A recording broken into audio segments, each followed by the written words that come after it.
Most of us spend our whole lives running away from pain. But what if pain isn't your enemy? What if it is the very pathway and catalyst to your inner power? Today I'm going to show you why your greatest suffering might be the doorway to everything you've been looking for. For those of you who have been watching this channel for a while, you might know that my dad took his own life a month before my 17th birthday. And that was my initiation, if you will, into very, very deep pain. And while at the time, it was the worst thing that could ever happen to me through my perspective, looking back now, it's actually one of the greatest gifts that was ever given to me. Not losing my father, but the whole spectrum of ups and downs, the inner healing. It made me realize that oftentimes pain is the greatest tool that the divine uses to make us into who we're meant to become, the highest version of ourselves. So let's get into it. The first point I want to make is that pain strips away all illusion. Pain exposes what comfort lets us hide. So when we lose the job, the relationship fails, you lose a loved one, your health isn't in the best condition. All of the masks that you were wearing, especially if the pain is very deep, you can no longer hide behind them. You're forced to look at the parts of you that you've been most likely avoiding. Your power begins in truth, and pain is one of the greatest truth tellers there is. I remember when I was younger, I was about 15 years old, I was just getting into music, I was learning how to write songs. And there was someone in town who I looked up to, someone older than me who I really respected. He was a musician, he was in a band, and I remember I had this new song demo, and it was really hard back then to record songs. Like, there wasn't as many music producers, but I had a friend with like a shitty microphone and we figured something out. And I remember I showed it to him and I was really excited, and I was like, what do you think? And I remember he was kind of ruthless. He just kind of paused and he was like, man, these lyrics are really bad. He's like, it kind of sounds like a 10-year-old wrote these. And he wasn't saying it in a way to where he wasn't laughing at me. He was just giving me unadulterated honesty. And I didn't know what to say. I was so hurt by this thing, but that pain actually made me realize the truth in the words that he was speaking. In hindsight, I wasn't very good. I had literally just started trying to learn how to write songs, how to craft lyrics, and I didn't really even know what taste was. I didn't know if something was tasteful, if something was well crafted or well thought out. And in that moment, I remember thinking like, man, this guy's such a jerk. But those words actually ended up serving me immensely because it would start to circulate in my mind and subconscious. And then when I started writing songs in the future, I'd always think about, does it sound like a 10-year-old's writing this? So now a very good question to ask when you're experiencing any kind of pain, whether it's a subtle pain or deep pain, asking, what is this trying to show me? What is this trying to reveal to me? And if you change your perspective towards pain, because normally whenever we experience something painful, we just want to resist it right away. But if you can slow down a little bit, acknowledge the fact that whatever's happening hurts, but what is this trying to teach me? What is this trying to show me? That is the main purpose for pain in this world, in this universe. The next thing about pain is that in suffering, you can't just numb yourself forever. A lot of times the most painful seasons of my life, I was forced into the now. I was forced to be very, very present. I think it was back in 2018. I had some kind of cyst on my leg without going into too much detail. And this was by far the most painful thing I had ever experienced. I remember going to a doctor and how the very nature of this thing would be, it would give me like these shocks of pain, and it would be like a lightning storm that would just extend throughout my entire body. And I remember I went to a doctor and he was like, he's like, this very particular kind of health condition you have right now, it's one of the highest things on the pain index. And I remember him just joking around and being like, now you kind of understand a little bit what pregnant women are going through. And I remember there was this one point I was rolling around all night in bed. I wasn't sleeping because every so often this shock of pain would move throughout my whole body and I was like anticipating it.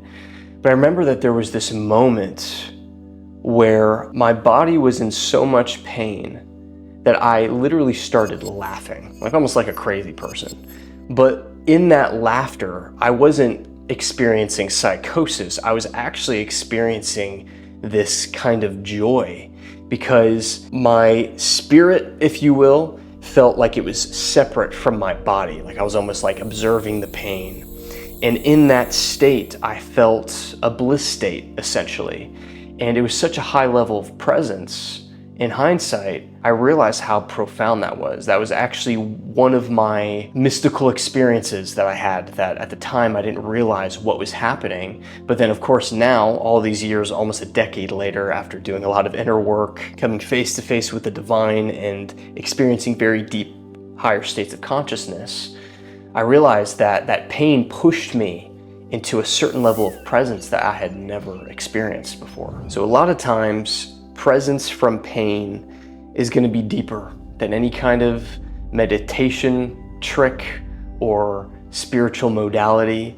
Sometimes life will throw things at you that will force you into a very, very deep presence. I think in the beginning of Eckhart Tolle's book, Power of Now, he actually describes this. He was going through all this existential pain, this deep, deep depression, suicidal, and it was from that pain that he was pushed into this high level of presence. What you sit with, you can transform. And what you run away from will eventually own you. So that's another way of saying what you resist persists, in a sense. So whatever pain you're going through in life, do your best to look at yourself and say, am I numbing myself? Am I meant to numb myself right now? Or am I meant to go deeper into this pain? Is it trying to show me something? Is it trying to push me deeper into the now, into the presence that's trying to emerge within me? The next thing I'll say is that yes, pain can be fuel. And I don't mean that in a toxic way. I mean it more so in the hero versus the villain arc. In every comic, in every hero story, there's always a villain and there's always a hero. And the only thing that sets them apart is how they view their pain and their perspective and their outlook, essentially, on what they've been through. The hero goes through all kinds of suffering and pain and thinks to himself, man, I don't want other people to go through that. So from a place of love, he actually makes this pact with himself to do whatever he can to lessen the suffering of other people because he knows how it feels. There's an empathy there. The villain goes deep into darkness, goes deeper into victimhood, and says to himself, why me? I went through all this. I'm gonna make other people suffer to show them how this feels because I don't deserve this. Same level of pain, two very different paths. So whenever you view pain through that lens of understanding and empathy and you transmute it into something higher, then you become very powerful. You can be a hero, in a sense, to the people in your life, to those you interact with. And now, speaking of heroes and villains, I want to talk about how pain a lot of times is the initiation into your call to adventure. So Campbell's hero's journey. When you think of Star Wars or Lord of the Rings or these epic stories, there's always this call to adventure. But usually before that call to adventure, something really tragic happens. With Luke Skywalker, his entire family was murdered, essentially. And then Obi-Wan comes to him and he's like, okay, are you ready for this adventure? Are you ready for this journey for your destiny? In a lot of ways, that was my father's death. When he took his own life, there was no rhyme or reason for it. In my mind, I didn't understand what was happening. I just thought this world was a dark place. God probably doesn't exist, but it was everything that I needed in order to start the path to becoming who I am today, to be able to hold space for other people and have a very, very deep, non-judgmental empathy towards the people I interact with and the people that I work with. Of course, there's like the 0.001% where they don't have to go through anything and they just have spiritual awakenings, but most people, I'd say the 99%, if you've never gone through some kind of deep pain or suffering, then chances are you haven't really been initiated yet into your spiritual awakening. because what precedes that oftentimes is the dark night of the soul. So that brings me to the next point, is that pain brings on compassion, authenticity, and authority. So I wouldn't be able to sit here and speak to you with such a level of conviction and groundedness had I not been through extreme levels of suffering and pain myself. I also wouldn't be able to hold space for other people, like I said before. The people who have been through the fire, they can carry a different kind of authentic authority. Not the kind of authority that tries to strike fear in you or tries to make you feel like you're missing out on something or that you have to be like me, but the kind of authority that has a divine masculine element to it, an element of trust that says, hey, I've lived this. I know what you're going through. Power is never domination, but power is the alchemization of your own pain and then offering to the world who you are as a result. And the next and maybe most important point is that pain is usually the pathway to surrender on some level. I've talked nonstop about David Hawkins' book, Letting Go, The Pathway of Surrender. And a theme throughout it is learning how to feel through all of the pain that you've accumulated throughout your life. And when the pain gets deep enough, that's when surrender to the divine happens, and you can get the fuck out of your own way. You can take your ego and say, God, universe, the divine, this is my ego, this is who I think I am, not my will, but thy will be done. I've tried this, I've tried that. It has always led to pain, it has always led to suffering.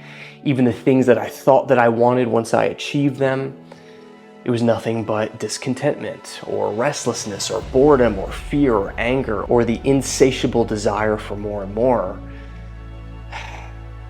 It's time to surrender. I'm gonna let this go. And that's exactly how I got to the point of surrender. Surrender isn't weakness, it's not resignation. You're actually just surrendering your ego. You're trading the domination of the ego being your master for a bigger power, a more infinite power that the ego can't even comprehend. It's the source of everything. When you look around at creation and you see the beauty of all things and its perfection, the intelligence behind you, behind me, behind every intricate detail of creation, that's the power that you begin to partner with when you can surrender the parts of your ego that you've been holding on to your whole life. Pain, in a sense, if you're really listening, it hands you over to God. It forces us to release control. And in that surrender, we discover a power that's greater than anything we could have ever conjured up on our own. And from that, I want to say that that is the very nature of pain. If you view pain through this lens, it actually, in a strange way, becomes like a good, benevolent force, almost like an angel who's disguised as a demon. It's allowing you to feel this pain, and what life will oftentimes do is that knob of pain will start down here, and it'll slowly get turned up as your life goes on until you finally listen to the messages that it's trying to give you, until you can see the lessons that are hidden in the pain and suffering. So pain isn't suffering, okay? It's initiation, transformation, and it is a call to surrender. Instead of asking, how do I get rid of this pain? Start asking, what is this trying to teach me? What gift is it ultimately trying to give me that I've been resisting? One of the most powerful things I ever did in my life was change my view of pain from an obstacle to the forge that is molding me into who I'm meant to become for the highest good. So I hope this video speaks to you. Let me know in the comments if you have any questions, any of your own personal experiences.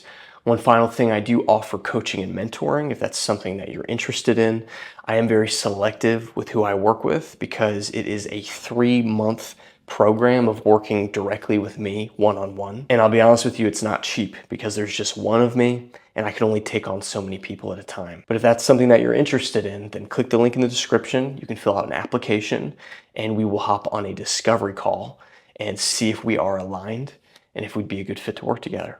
So that's all I got for you. You are loved, you matter, and you've barely scratched the surface of what you're capable of. I'll talk to you soon.